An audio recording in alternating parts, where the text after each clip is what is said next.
คนดีอยู่ๆก็มาจากนี้อายนี้โศ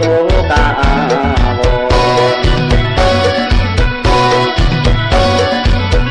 ตะอ่อนเด้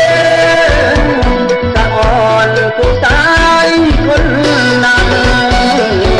เขาคงสุขสันต์เขาคงสิฝันงาม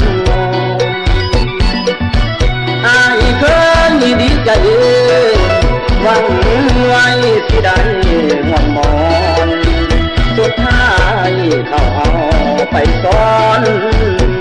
สะอ่อนเขาเด้น้องลา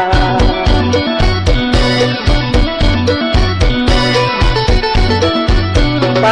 หอดบ่ลาเลยบ่มาให้อายได้สั่ง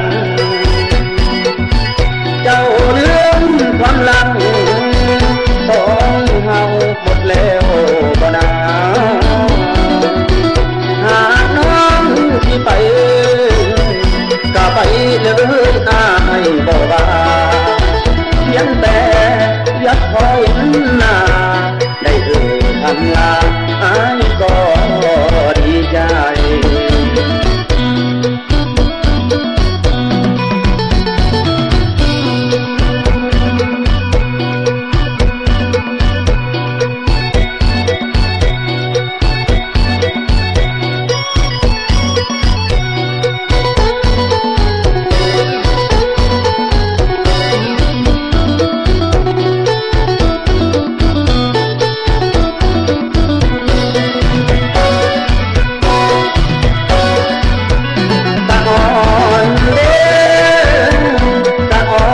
ผู้ชายคนนั้น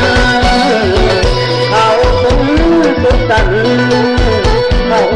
คงสิฝันงามอายเคยดีใจหวังไว้ที่ใด